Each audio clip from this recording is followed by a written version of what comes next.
Dans la vie mouvementée d'Enora Malagré, la plus grande tristesse ne réside pas dans les échecs professionnels ni dans les controverses télévisées, mais dans son long combat contre l'endométriose et la douleur de ne pas pouvoir devenir mère.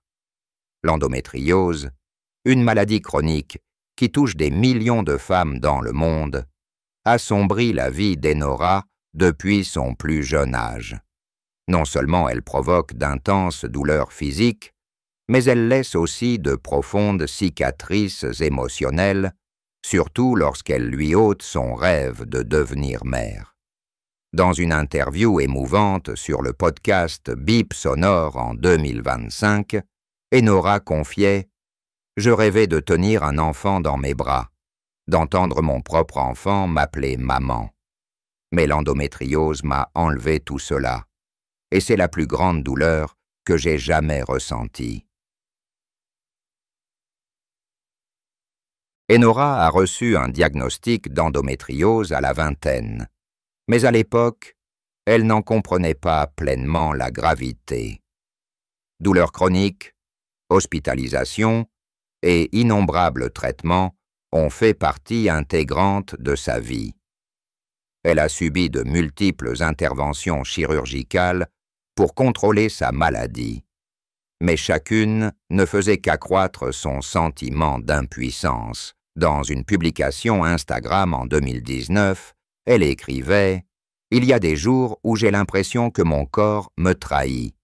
Il ne me permet pas de vivre comme je le souhaite.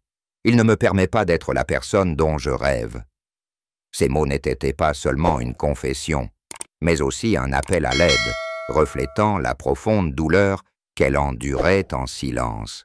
La douleur d'Enora ne se limitait pas à la douleur physique. Elle a subi de multiples fausses couches, chacune d'elles lui ayant profondément blessé le cœur.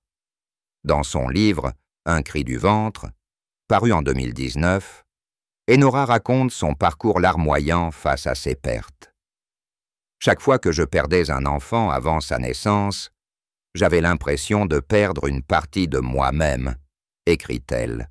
« Je me demandais si je méritais d'être mère, si j'avais fait quelque chose de mal pour être punie ainsi. » Ces mots ont touché le cœur de millions de femmes à travers le monde qui luttent silencieusement contre l'endométriose et ses conséquences.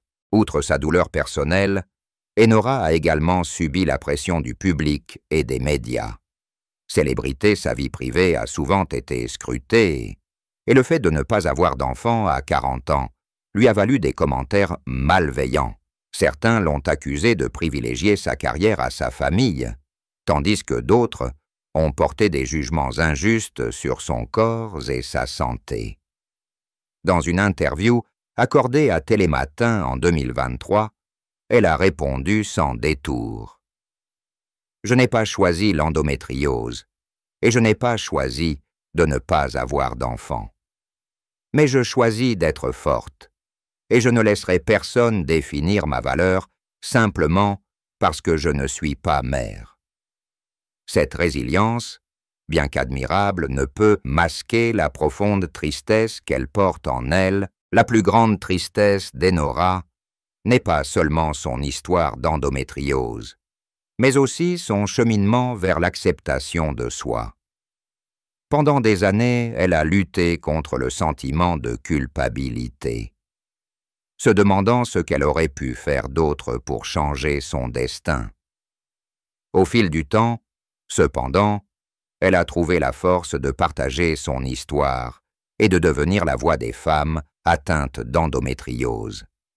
Elle est devenue ambassadrice de l'association Info Endométriose et a participé à de nombreuses campagnes de sensibilisation à la maladie.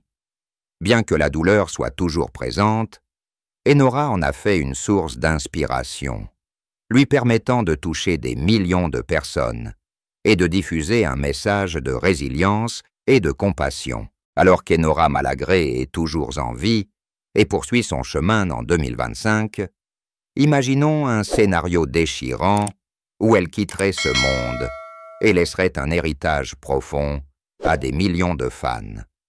Si Enora devait un jour disparaître, ses funérailles seraient assurément un événement émouvant, captivant l'attention du public en France et au-delà.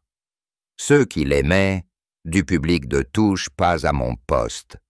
À ceux qui l'ont vue sur scène, se rassembleraient pour se souvenir d'une femme qui a vécu pleinement, aimé avec ardeur et lutté sans relâche. Ses funérailles ne seraient pas seulement un adieu, mais la célébration d'une vie bien remplie, où douleur et joie se sont mêlées pour créer une histoire inoubliable. Imaginez un jour sombre à Paris, où les proches d'Enora, famille, amis et collègues, se rassemblent à l'église Saint-Sulpice, un monument emblématique qu'elle aimait. Les cloches de l'église sonnent dans le silence, se mêlant au murmure du public, évoquant les souvenirs partagés avec Enora. D'anciens collègues de Touche pas à mon poste, comme Cyril Hanouna, prendront la parole pour parler de son esprit et de sa loyauté, tandis que ses fans sur scène raconteront comment elle apportait rires et émotions à chaque rôle. Un fan pourrait dire « Enora était plus qu'une star de la télévision. Elle m'a donné le courage d'être fidèle à moi-même. » Ces mots reflèteraient son héritage, une source d'inspiration pour l'honnêteté et le courage. Les funérailles d'Enora seront un moment bouleversant, mais aussi un rappel de son immense contribution.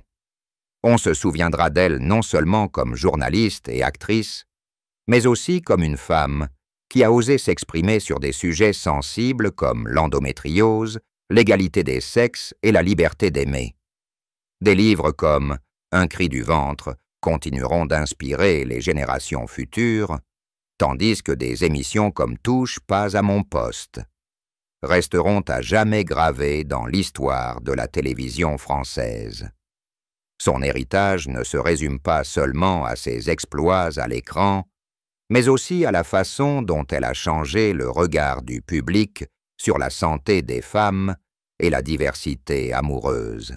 La douleur ressentie par les téléspectateurs suite à la perte d'Enora témoignera de son influence. Les publications sur les réseaux sociaux regorgeront de photos et de vidéos d'elle. Des moments hilarants de Touche pas à mon poste, au moment où elle a fondu en larmes en partageant son combat contre l'endométriose. Des organismes comme Info Endométriose organiseront des événements commémoratifs pour souligner sa contribution à la sensibilisation à la maladie. Si la tristesse de sa disparition est inévitable, l'héritage d'Enora perdurera, telle une flamme éternelle, éclairant la voie de celles et ceux qui cherchent force et sens à la vie. L'un des événements les plus marquants qui ont bouleversé la vie d'Enora Malagré a été sa décision de quitter Touche pas à mon poste. En 2017, après 7 ans passés dans l'émission qui l'a propulsée au sommet. Touche pas à mon poste n'était pas seulement une émission de télévision, c'était aussi son second foyer, où elle s'est liée d'amitié avec Cyril Hanouna et est devenue l'un des visages les plus appréciés de la télévision française. Cependant, en mai 2017, elle a soudainement annoncé son départ de l'émission via une vidéo sur Twitter, laissant les téléspectateurs et ses collègues stupéfaits. Dans la vidéo, elle a déclaré « J'ai beaucoup réfléchi à mon avenir à la télévision et j'ai réalisé que je ne voyais plus ma place dans Touche pas à mon poste. J'ai décidé de partir pour chercher de nouvelles opportunités. La décision n'a pas été facile. Touche pas à mon poste a transformé Enora, journaliste radio peu connue, en star de la télévision nationale, mais elle a aussi entraîné d'énormes pressions. Dans une interview ultérieure accordée au Nouvel Obs, elle a révélé ne plus être d'accord avec la nouvelle orientation de l'émission, qui privilégie de plus en plus la controverse et les émotions fortes aux analyses approfondies qu'elle affectionnait autrefois. J'avais l'impression de me perdre dans des débats futiles, a-t-elle déclaré. Je voulais se faire des choses qui me ressemblent vraiment. Ce départ a non seulement marqué un tournant dans sa carrière, mais aussi un moment de profonde introspection, forçant Enora à se poser la question « Qui voulait-elle vraiment être ?» Cet incident a changé sa vision de la télévision et de son rôle dans ce milieu.